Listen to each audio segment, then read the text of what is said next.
बेहद ज़्यादा खूबसूरत लड़की थाने में पहुंचती है और थाने में जाकर दरोगा को बोलती है कि साहब मेरा पति मुझे मारता है, मुझसे दहेज की डिमांड करता है और आप मेरे साथ चलो और मेरे पति को ठीक से समझा दो। दरोगा फौरन उस खूबसूरत लड़की के साथ उसके ससुराल में पहुंचता है और जैसा वो लड़की चाहती थी वैसे ही वो उसके पति को डांटता है, फटकारता है और उस लड़की से बोलता है तुम्हें किसी भी चीज़ की ज़रूरत पड़े तो मुझे बताना।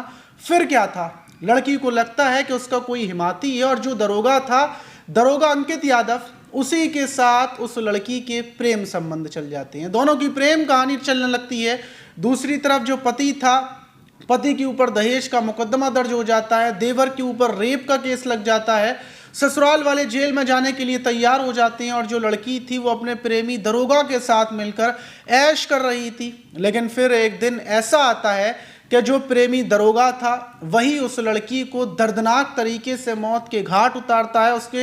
उसकी डेड बॉडी से सारे कपड़ों को उतार कर उसकी लाश को ठिकाने लगा देता है। ये एक फिल्मी कहानी जैसा था, अंत इतना खौफनाक हुआ। लेकिन सवाल ये कि आखिर दरोगा ने अपनी प्रेमिका को, सुंदर सी प्रेमिका को मौत के घाट क्यों उतारा, पूरा मामला कैसे क्या से क्या पहुंचा। तो चलते हैं और जो आज की घटना है उसको शुरुआत से जानते हैं आखिर तक।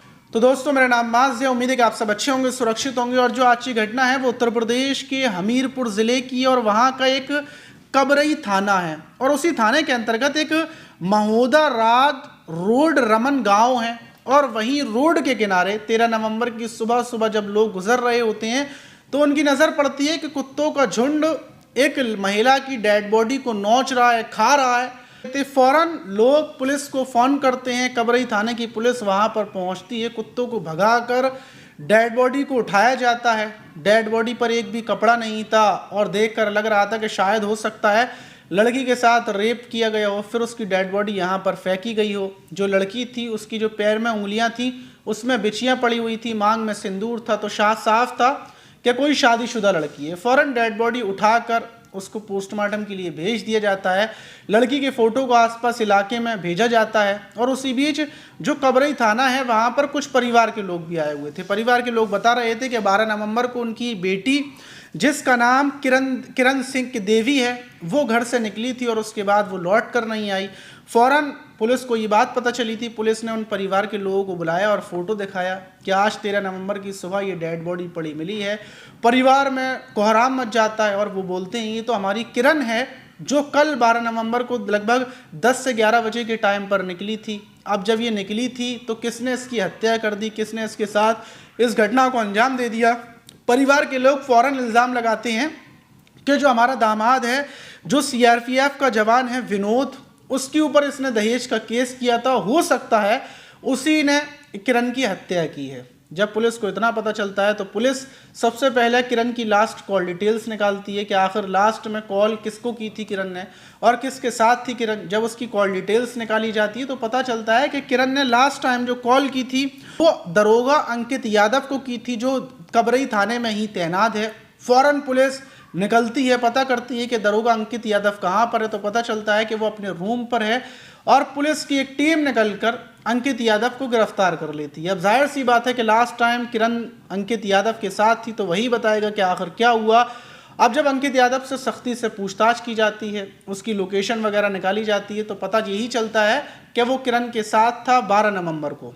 पूरी जांच पड़ताल के बाद अंकित टूट जाता है और अपना गुनाह और जुर्म कबूल कर लेता है। अंकित बताता है कि हाँ, मैंने ही जो किरण है उसकी हत्या की थी। दूसरी तरफ पोस्टमार्टम रिपोर्ट आती है तो उसमें पता चलता है कि किरण की हत्या से पहले उसके साथ कई बार संबंध बनाए गए थे और फिर भारी भरकम चीज़ से उसकी सर पर वार किया गया जिससे उसकी हड्डी टूट गई, गले को भी दबाया गया। ये बात पोस्टमार्टम में मतलब क्लियर हो जाती है। अब दूसरी तरफ अंकित से पूछनी थी कि आखिर पूरी वजह बताओ क्या है। अंकित बताता है कि जो ये किरण थी, किरण की लगभग 2 साल पहले शादी हुई थी सीआरपीएफ का जवान जो विनोद है उसके साथ। लेकिन शादी के बाद विनोद इसको परेशान करता था, ये विनोद के साथ खुश नहीं थी, दोनों के बीच लड़ाई झगड़ा होता था और लगभग आज से 1 साल पहले ये थाने में आती है, कबरई थाने में, क्योंकि जो ये अंकित दरोगा है ये रायबरेली के मऊ गांव का रहने वाला है और 2023 बैच का दरोगा है। जो 2024 में कबरई थाने में आया था। इसकी कबरई थाने में 2024 से ये तैनात था और उसी टाइम पर ये किरण अपने पति की शिकायत लेकर आती है। जब थाने में शिकायत लेकर आती है तो लिखित में शिकायत देती है कि इसका पति ब्रेजा कार की डिमांड करता है, 4 लाख रुपए इसका पति मांगता है और जो इसका देवर है वो छेड़खानी करता है, सास इसको परेशान करती है। थाने में एप्लीकेशन देने के बाद जो जांच मिलती है वो अंकित यादव को मिलती है। अब जो ये अंकित था ये महिला के साथ आता है, उसके ससुराल में आता है, पति को हड़काता, देवर को हड़काता, सबको ये हड़काता रहता और इसी डर से सारे लोग घर से बाहर चले जाते। और उस टाइम पर किरण घर में अकेली होती। फिर ये किरण के बिल्कुल करीब आ जाता। जब इसने उसके किरण के पति को, देवर पर इसने रेप के केस लगा दिए, पति के ऊपर दहेज का केस लगा दिया, तो इस चीज़ से किरण बेहद ज़्यादा खुश हुई और इम्प्रेस हो गई अंकित से और अंकित को प्रपोज कर दिया।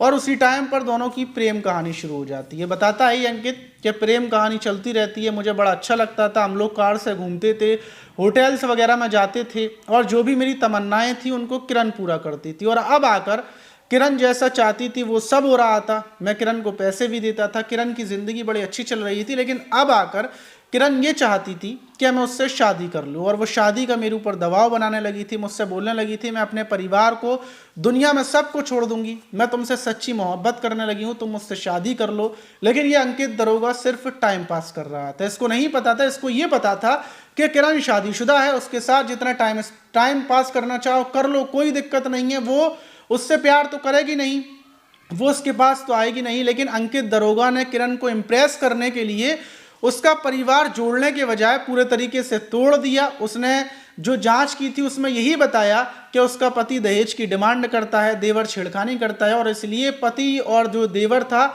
उसके ऊपर मुकदमे दर्ज हो गए। अब जाहिर सी बात है जब मुकदमे दर्ज हो जाएंगे तो बात तो बनेगी नहीं।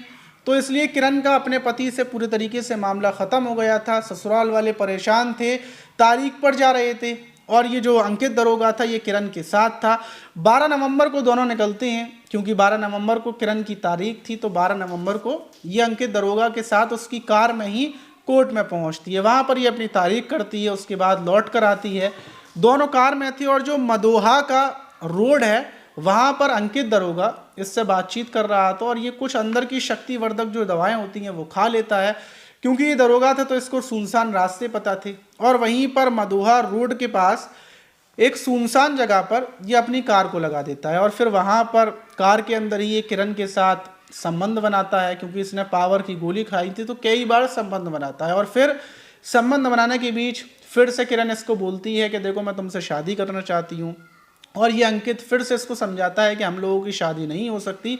फिर किरण बोलती है अगर हम लोगों की शादी नहीं होगी तो जैसे मैंने अपने पति के ऊपर मुकदमा लगाया है तुम्हारे ऊपर भी मैं यही केस लगाऊंगी कि तुमने मुझे शादी का झांसा दिया था। क्योंकि किरण इससे शुरुआत से ही बोल रही थी मैं तुमसे शादी करूंगी, अपने पति को छोड़ दूंगी। और उस टाइम पर ये संबंध बनाने के लालच में इतना अंधा हो गया था कि ये बात को टाला मटोली कर देता था। ये बोल देता था कि देख लेंगे, जो भी होगा वैसा कर लेंगे।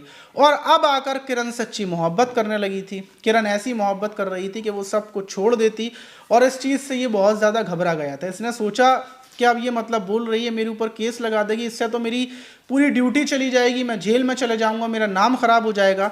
क्योंकि जो अंकित दरोगा है इसके पिताजी वाराणसी में दरोगा के पद पर तैनात हैं और जो इसका पूरा परिवार है प्रयागराज में रहता है, तो उसको अपने परिवार की भी चिंता सताने लगी। और उसी टाइम पर ये लोहे की रॉड निकालता है जो इसके कार में रखी हुई थी और उससे किरण के सर पर पूरी ताकत से वार करता है। किरण बिना कपड़ों की थी और जब सर में उसके रॉड पड़ती है तो इतनी ताकत से रॉड के सर की हड्डी टूट जाती है, वो वहीं पर बेहोश हो जाती है। फिर ये उसके गले को दबाता है और जब इसको यकीन हो जाता है कि किरण की मौत हो चुकी है तो वहीं पर जो रमन गांव है उसके पास डेड बॉडी को फेंक कर ये कार से अपने वापस थाने में आ जाता है और फिर वहाँ से अपने घर चला जाता है। इसको यकीन था कि ये पकड़ा नहीं जाएगा, लेकिन दरोगा होते हुए भी इसने ये नहीं सोचा कि कॉल डिटेल्स भी होती है और इतनी सारी चीज़ें होती हैं। अगर पुलिस वाला आरोपी है तो पुलिस वाले आरोपी को सज़ा ज़रूर देती है, ऐसा नहीं है कि वो बच जाएगा। पुलिस ने अंकित दरोगा को गिरफ्तार कर लिया। दूसरी तरफ जब ससुराल वालों को ये बात पता चली कि जो उनकी बहू दरोगा के साथ मिलकर उनके ऊपर झूठे केस दर्ज कर रही थी वो बहू उसी दरोगा के हाथों से मर चुकी है, तो उन लोगों में तो खुशी की लहर दौड़ गई। लेकिन जो किरण का परिवार था वो सदमे में चला गया। किरण के परिवार का कहना है कि जो उनका दामाद था, दामाद नहीं अंकित दरोगा को पैसे दिए थे हत्या करने के और दामाद हो सकता है अंकित दरोगा के साथ मिलकर इस हत्या को अंजाम दिया है। लेकिन पुलिस ने पूरी छानबीन कर ली, सिर्फ दरोगा ने खुद को बचाने के लिए इस हत्या को अंजाम दिया और दरोगा ने खुद अपना जुर्म भी कबूल कर लिया।